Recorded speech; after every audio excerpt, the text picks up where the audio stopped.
Hello friends, एक बार फिर स्वागत है आपके अपने चैनल दक्षियाटी एजुकेशन में। और आज की दक्षियाटी नॉलेज के अंदर हम सीखेंगे टर्नरी ऑपरेटर इन सी, यानी कि हम टर्नरी ऑपरेटर कैसे यूज़ करेंगे सी के अंदर, हम उसके बारे में जानेंगे। तो टर्नरी ऑपरेटर होता क्या है, पहले हम इसको जान लेते हैं।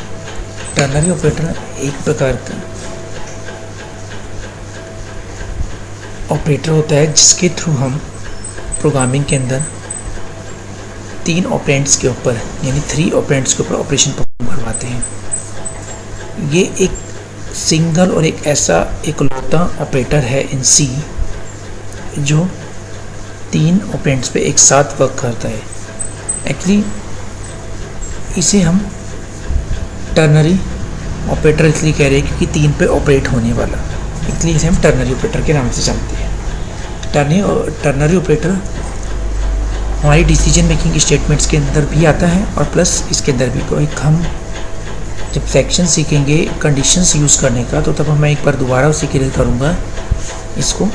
तो हम फिलहाल इसे शॉर्ट में समझते हैं। तो टर्नरी ऑपरेटर में हम 3 ऑपरेंट एक साथ यूज़ करते हैं और ये एक प्रकार की कंडीशन होती है। और इस कंडीशन में जनरली होता है क्या है कि अगर कंडीशन आपकी ट्रू हो तो ये वर्क हो जाए और कंडीशन अगर आपकी फॉल्स हो तो ये हो जाए।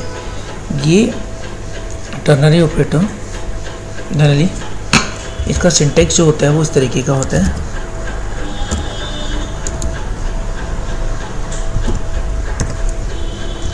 सिंटेक्स होता है लिखने का तरीका। सबसे पहले हम क्या करेंगे, यहाँ पे पैरेंथेसिस लगाते कंडीशन, जो भी हम कंडीशन देना चाहते हैं, फिर question mark true colon false this. अगर हमारी कंडीशन ट्रू होगी तो वो ट्रू वाले सेक्शन पे आ जाएगा और कंडीशन हमारी फॉल्स होगी तो फॉल्स वाले सेक्शन पे आ जाएगा। अब इसके अंदर हमें जब कोई भी कंडीशन चेक करवानी होगी तो उसमें हमारे को रिलेशन ऑपरेटर्स की हेल्प लेनी होगी। इस रिलेशन ऑपरेटर्स की हेल्प से हम अपने रिजल्ट को एग्जीक्यूट कर सकते हैं। अब ये देखने वाली बात है कि ऑब्जेक्टिव, ये हमारा जो प्रोग्राम का ऑब्जेक्टिव है वो डिसाइड करेगा कि हमको उसे कहीं स्टोर करवाना है, ये सिर्फ सिंपली प्रिंट करवाना है। स्टोर करवाने पे सिचुएशन थोड़ी सी चेंज हो जाएगी, स्टोर करवाने पे डिफरेंट हो जाएगी। तो ये हमें प्रिंट और स्टोर करवाने में थोड़ा सा अलग है। अब हम इसे एग्जांपल के थ्रू समझते हैं, ज़्यादा अंडरस्टैंडिंग उससे हमारे को होगी। हम एक छोटा सा प्रोग्राम बना लें और हम बिना इफ़ कंडीशन यूज़ करें, विदाउट इफ़ कंडीशन यूज़ करें, हम ये चेक करना चाहते हैं कि अगर हमारी एज 17 तक है या 17 से छोटी है, यानी 17 या 17 तक है, तो हमें कोई अधिकार नहीं है वोटिंग करने का। अदरवाइज अगर हमारी एज 18 या 18 से बड़ी है तो हमें अधिकार है वोटिंग करने का। तो क्वेश्चन हमारा ये है, write a C programme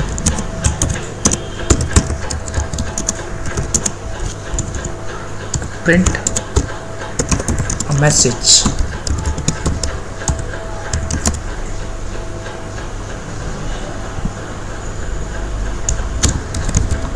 valid for voting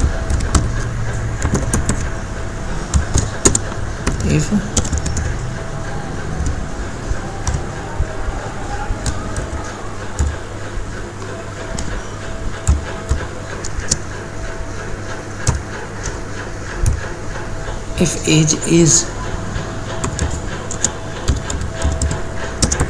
less than or equal to 17.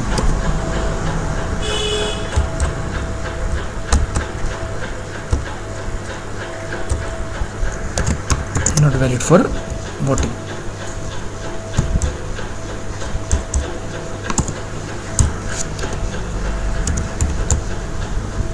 Otherwise नहीं तो प्रिंट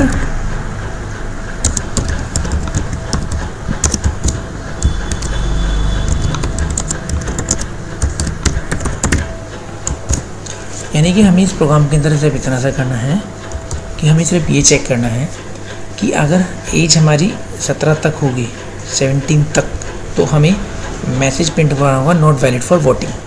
और अदरवाइज़ अगर उससे ऊपर हो जाए, कंडीशन फॉल्स होगी, अगर हम ऐसा चाहते हैं तो वैलिड फॉर वोटिंग का मैसेज प्रिंट हो जाए।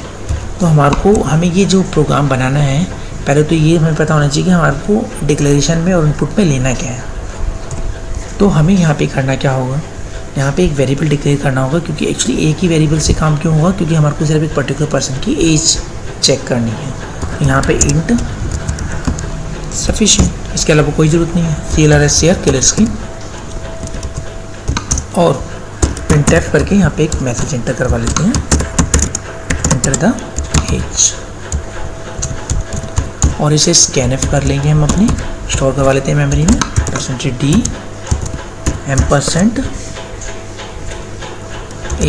एज नाम की वेरिएबल के अंदर। सो हमने ये इनपुट सेक्शन और डिक्लेरेशन सेक्शन तो पूरा कर लिया। अब उसके बाद आते हैं हम लॉजिक के ऊपर।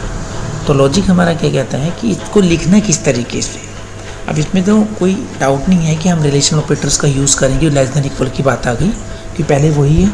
तो हम यहाँ पे क्या करेंगे, इसे स्टोर करवाने की जरूरत नहीं है, सिंपल मैसेज प्रिंट करवानी है। और कहीं रखना होता है कि अगर ऐसा हो तो हमें वहाँ पे उसके रखवाना है, तो यहाँ पे सिर्फ एक प्रिंट करवाना है। तो दैट मीन्स हमें यहाँ पे कोई भी रिजल्ट को कहीं स्टोर करवाने की जरूरत नहीं है। तो यहाँ पे आपको कोई भी थर्ड वेरिएबल या कोई अदर वेरिएबल्स की कोई नीड नहीं है। तो यहाँ पे सिर्फ आपको करना क्या है, आपको एज चेक करनी है ना। तो age variable is less than equal to, अगर 17 है, इजी सिंपल, अगर है less than equal relational operator है, क्वेश्चन मार्क अगर है तो ट्रू कंडीशन के पार्ट के साथ से printf लिख देंगे। यहाँ पे हम क्या, नॉट वैलिड फॉर 40, फिर कॉलन ऑपरेटर लगाएंगे। ये कॉलन ऑपरेटर होता है आपका, यहाँ कॉलन है, हम नीचे कॉलन को लगाएं। फिर उसके बाद यहाँ पे printf, अगर कंडीशन फॉल्स हो गई तो होगा valid for 40, valid for 40, that's it. तो इस तरीके से हमने अपनी स्टेटमेंट के अंदर इसको यहाँ पे प्रिंट करवाया। तो इसमें ये दो स्टेटमेंट थी, एक ट्रू के लिए और एक हमारी फॉल्स के लिए। तो ये पहला सेक्शन आपका ट्रू के लिए था और दूसरा सेक्शन आपका फॉल्स का, जैसे हमने एक्सप्रेशन सिंटेक्स में समझा रखा है। तो गाइस आई थिंक बिल्कुल क्लियर होगा कि किस तरीके से हम एक टर्नरी ऑपरेटर यूज़ कर सकते हैं इसी के अंदर। तो इस तरीके से यूज़ करना होगा आपको। तो ये एक मैसेज प्रिंट करवाना था, बाकी हमारे ऑब्जेक्टिव या प्रॉब्लम या प्रोग्रामिंग के ऊपर डिपेंड करता है कि हमको किस तरीके से उसे स्टोर या प्रिंट करवाना है। तो हमने यहाँ पे सिर्फ एक मैसेज प्रिंट करवाया है। It's very simple and easy. और किस तरीके का आपको डाउट हो तो प्लीज़ मुझे मेंशन करना, मैं आपको कमेंट का रिप्लाई ज़रूर करूँगा। और आई होप ये वीडियो आपको पसंद आई होगी। प्लीज़ लाइक, सब्सक्राइब, शेयर और कमेंट करना ना भूलें। Thank you very much, have a nice day.